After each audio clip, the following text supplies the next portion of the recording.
One beautiful April morning, on a narrow side street in Tokyo's fashionable Harajuku neighborhood, I walked past the 100% perfect girl. Tell you the truth, she's not that good looking. She doesn't stand out in any way. Her clothes are nothing special. The back of her hair is still bent out of shape from sleep. She isn't young, either. Must be near 30, not even close to a girl, properly speaking. But still, I know from 50 yards away, she's the 100% perfect girl for me. The moment I see her, there's a rumbling in my chest, and my mouth is as dry as a desert. Maybe you have your own particular favorite type of girl. One with slim ankles, say, or big eyes, or graceful fingers, or you're drawn for no good reason to girls who take their time with every meal. I have my own preferences, of course. Sometimes in a restaurant, I catch myself staring at the girl at the next table to mine because I like the shape of her nose. But no one can insist that this 100% perfect girl corresponds to some preconceived type. Much as I like noses, I can't recall the shape of hers, or even if she had one. All I can remember for sure is that she was no great beauty. It's weird. Yesterday on the street, I passed the 100% perfect girl, I tell someone. Yeah, he says. Good looking? Not really. Your favorite type then?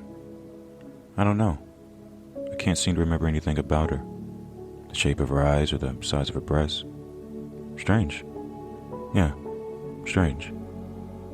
So anyhow, he says, already bored, what did you do? Talk to her? Follow her? Nah, just passed her on the street. She's walking east to west, and I west to east. It's a really nice April morning. I wish I could talk to her. Half an hour would be plenty. Just ask her about herself, tell her about myself, and what I'd really like to do.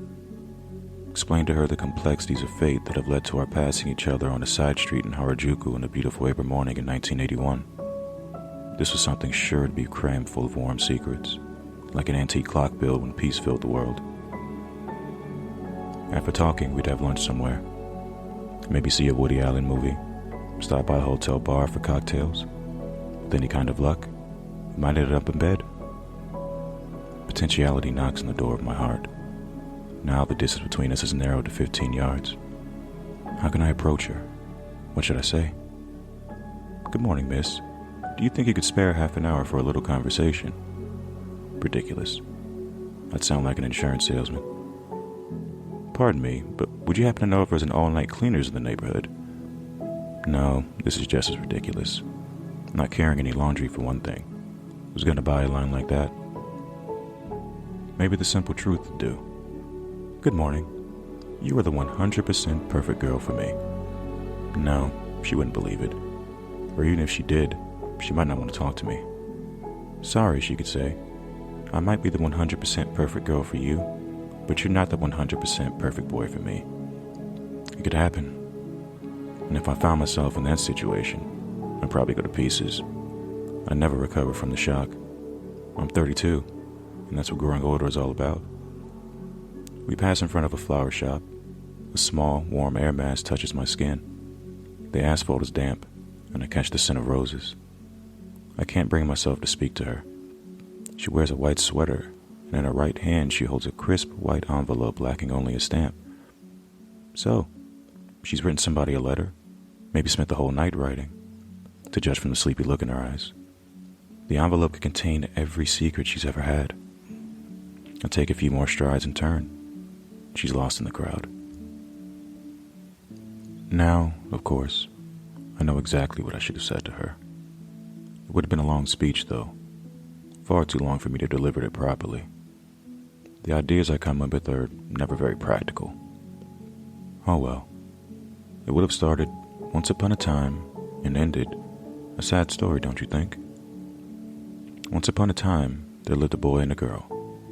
The boy was 18 and the girl 16. He was not unusually handsome, and she was not especially beautiful. They were just an ordinary lonely boy and an ordinary lonely girl, like all the others. But they believed with their whole hearts that somewhere in the world there lived the 100% perfect boy and the 100% perfect girl for them. Yes, they believed in a miracle, and that miracle actually happened. One day, the two came upon each other on the corner of a street. "This is amazing," he said. "I've been looking for you all my life. You may not believe this, but you're the 100% perfect girl for me. And you," she said to him, "are the 100% perfect boy for me. Exactly as I'd pictured you, in every detail. It's like a dream." They sat on a park bench, held hands, and told each other their stories hour after hour. They were not lonely anymore. They had found and been found by their 100% perfect other. What a wonderful thing it is to find and be found by your 100% perfect other. It's a miracle, a cosmic miracle. As they sat and talked, however, a tiny, tiny sliver of doubt took root in their hearts. Was it really all right for one's dream to come true so easily? And so, when there came a momentary lull in their conversation, the boy said to the girl, "Let's test ourselves, just once. If we really are each other's 100% perfect lovers, then sometime, somewhere, we will meet again without fail. And when that happens, and we know that we are the 100% perfect ones, we'll marry then and there. What do you think?" "Yes," she said, "that is exactly what we should do." And so they parted, she to the east and he to the west. The test they had agreed upon, however, was utterly unnecessary. They never should have undertaken it, because they really and truly were each other's 100% perfect lovers, and it was a miracle that they could ever meet. But it was impossible for them to know this. Young as they were, the cold and different waves of fate proceeded to toss them unmercifully.